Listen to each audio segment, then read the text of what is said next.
Swiss developer Okomotive has finally unleashed the follow-up to 2018's Far Lone Sails, and it is available to play from day one on Xbox Game Pass. What a time to be alive. The original game was universally praised for its art style and micromanagement game mechanics, but it is generally accepted that most players considered it to be too short. Set in the same universe but revolving around mastering a somewhat different form of transportation, this title has a lot to live up to. Join me as I harness the wind and take a deep dive in the XboxEra review of Far Changing Tides.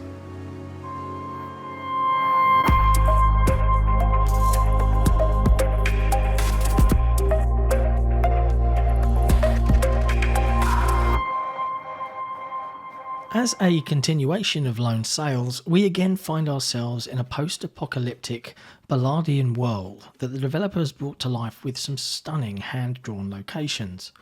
The art style itself reminds me a little of Disco Elysium, as it has the same oil-based paint look and feel. The game boasts a soundscape that is capable of not only drawing you deep beneath the waves, but also chilling you to the bone in the sections based around freezing ice flows.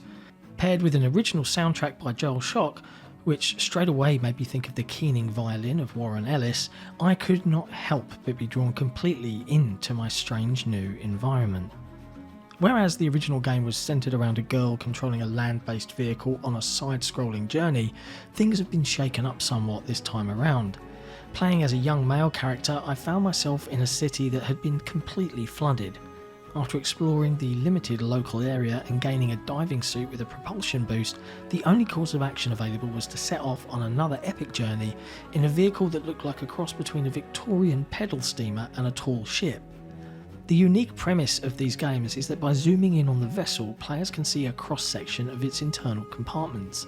These areas contain different pieces of machinery that must be manipulated in real time to gain momentum in any direction. While this sounds complicated and stressful, it isn't. After pushing a button to raise the mast and connecting a rope to the deck, the sails will bulge into life, but only if there is a breeze behind the ship. Interestingly, the game requires you to capture the wind at the right angle by moving a lever back and forth. It is not generally possible to just coast along with the sails in one position for long periods. There's a sweet spot marked at the top of the mast which is best aimed to get all of the sails billowing away at the same time.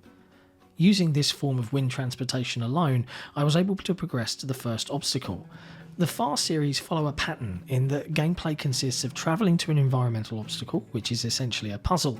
Leaving your vessel and solving the puzzle will present you with an exit from your predicament or a reward with some type of upgrade to the ship. These upgrades offer something different that can be used in conjunction with the others already installed to progress to the next obstacle. It is then a matter of rinse and repeating this pattern until you get to the final destination that marks the conclusion of the game. Pretty quickly I had a furnace-driven engine installed, and paired with a giant set of mechanical oars, forward momentum was possible at times even when there was no wind available.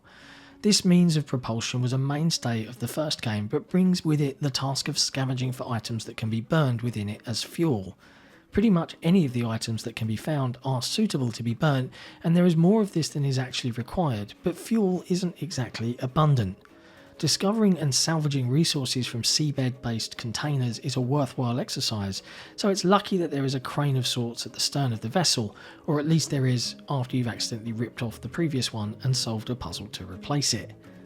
The addition of extra modules for your ship makes standard traversal more challenging with higher levels of micromanagement required. Using the sails and engine at the same time will get you more speed, but you have to watch out for other hazards such as the engine overheating, because it could trip out and waste the energy already gained from the furnace. Trips can be prevented by cooling the engine with a cold water hose just as it starts to glow red. In latter stages of the game, it's necessary to do this regularly to build up enough pressure to enable a powerful boost function. This boost allows both faster movement when travelling and the transfer of large amounts of energy to a long abandoned technology when docked. Running into objects with the sails in operation will cause them to become damaged, signified by them sparking and smoking. It's important to avoid this happening by dropping the sails and mast before you make contact with anything stationary. Failing to do so will require repairs to be made using a scavenged repair tool before the sails can be used again. In fact, multiple parts of the ship can be put out of operation during the voyage, so it's important to hold these repair tools in reserve when you find them.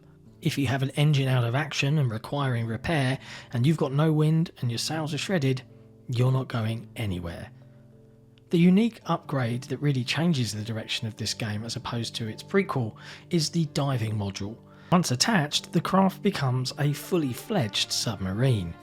The introduction of vertical movement shifts the game out of the standard side-scrolling proposition that fans of the series would expect, and brings with it a new depth to both world exploration and puzzle design.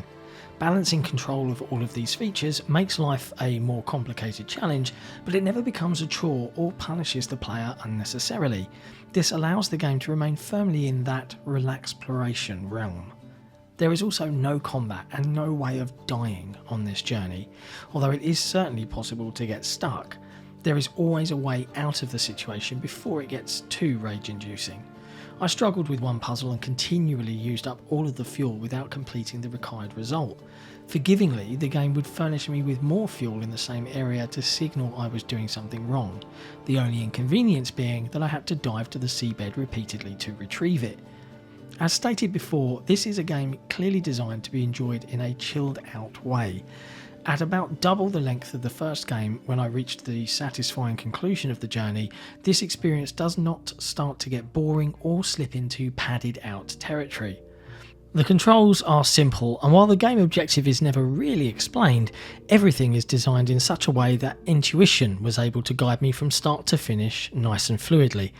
Dropping just below the waterline brought on a realistic feeling of unease due to the motion of the ocean and the environmental sound effects making me feel as if I was actually slipping beneath the waves. This attention to detail, along with the glowing jellyfish at night, giant rays swimming in pairs, and families of moose glimpsed in the background of a ruined planet Earth, add depth to the game and bring the environment to life. The game ran really well on my Series X, and there were no glitches or issues to speak of. In terms of accessibility, the game had nothing extra to offer other than standard options. As a fan of the first game, I really enjoyed this one. Enough changes have been introduced to prevent it from feeling like a DLC, and the familiarity with the previous game, while helpful, is not essential, as you can intuitively pick up the key gameplay mechanics pretty quickly. Game length is about right, and although there is very little narrative, the story does come full circle and has a satisfying conclusion. If you're looking for a chilled out, unusual puzzle solving game, I heartily recommend this one. It's been available to play from day one on Xbox Game Pass, so there's no reason not to jump in and check it out. Thanks for watching. If you enjoyed this review, be sure to hit like, hit subscribe, and hey, why not ring that notification bell so that we can let you know when we're dropping some fresh content. And we'll see you next time.